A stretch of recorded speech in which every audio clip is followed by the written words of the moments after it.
I hope you guys have not torn your gardens apart just yet, because I'm going to show you how to get your garden ready for winter and set yourself up for the easiest gardening season ever next year. My method is based on natural principles. Plants take up nutrients from the soil.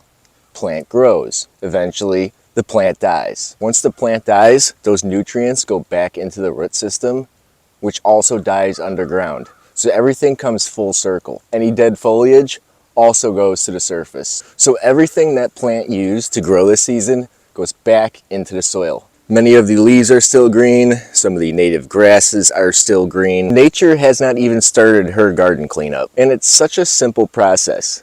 Everything dies back to feed next year's growth. So that's where I got the inspiration for my methods. There is a little work we can do in the garden now while we're waiting for everything to die back. And if you follow along, you can finally make the jump to no-till gardening. Some people aren't too excited about that, but I'm coming to you as someone who used to till. If you stop tilling your garden, you won't have as many problems. Pretty much every bad thing that happens in the garden is due to tilling. This is gonna be a good time to say goodbye as well. It's gonna be 24 degrees tonight, so a lot of this stuff will not be standing tomorrow, except for the kales and the chard. If you guys aren't subscribers already, pause the video and subscribe to the channel. Like the video. We're in Southeast Michigan. We grow with no-till permaculture principles. We try to mimic Mother Nature. No water, no fertilizer, just plant and harvest. Part one is going to be really simple. We are looking for disease plants and pest management. Tomatoes. Late blight has taken out the tomatoes as well as frost. It's going to hit you every single year, whether you like it or not. Blight lives in the soil. Doesn't matter if you rotate your tomatoes other places, it's always going to be in there. You defeat blight by planting blight-resistant varieties of tomatoes. But nonetheless, we are going to get these plants out of here. We are not going to be putting these plants in the regular compost pile. We will not defeat blight, but we do not want to help it spread throughout the garden. So all we're going to do with this bad boy is go ahead and come in here and give her a snip right at the soil line. That is going to allow these roots to rot under the soil and feed back into the soil. And then I'll go ahead and take this tomato plant, give her a toss right outside the garden, and once it gets dry out, I'm going to compost it. But not in a compost pile. We are going to compost with fire. It don't matter if you're diseased plants, wood, or bone. Fire turns everything into ash. Nothing survives fire. Ashes are good for the garden.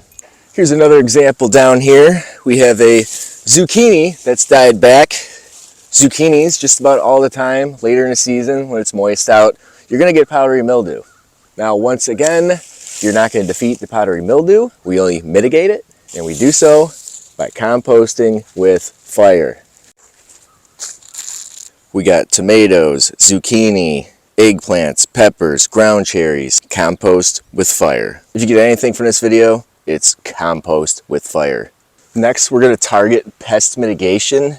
I'm over here by this mammoth kohlrabi plant that's been in here since April. When you grow stuff like kohlrabi or radishes and you don't harvest on time, they get really big. And I use these for chicken food, so that's what I'm aiming for. If I look on this plant right now, I'm seeing a big problem on here. It's pretty disgusting. You can see all this gray powder on here. And then if you come up here, aphids. Loaded with aphids. All these gray masses you see here are all aphids. Still have some leftover cabbage worms. We don't want this to become a pest nursery. So even after the frost, when this plant dies back, these aphid eggs are tolerant to frost, and they're gonna wake up next year and we're gonna have tons of aphids in here. Caterpillars are gonna pupate underground if they get a chance. We don't want that to happen. So as much as I'd like this to die back and just rot on the soil, we're not gonna let that happen. We're gonna come in here to the bottom, we're gonna hack it down at the ground and get this out of the garden. This is a beast kohlrabi. This is another situation here that you're gonna wanna compost with fire, unless you got chickens. If you got chickens, toss it in the chicken run.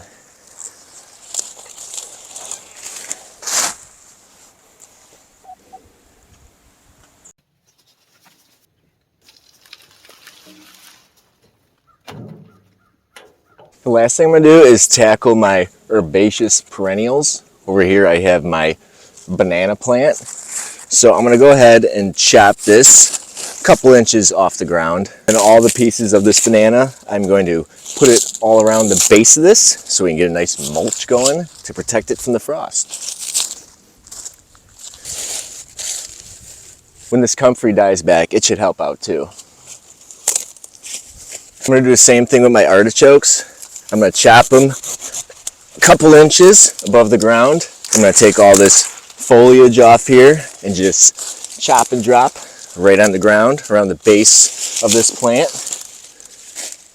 This is not only fertilizer for next year, this is mulch to help this plant survive the winter.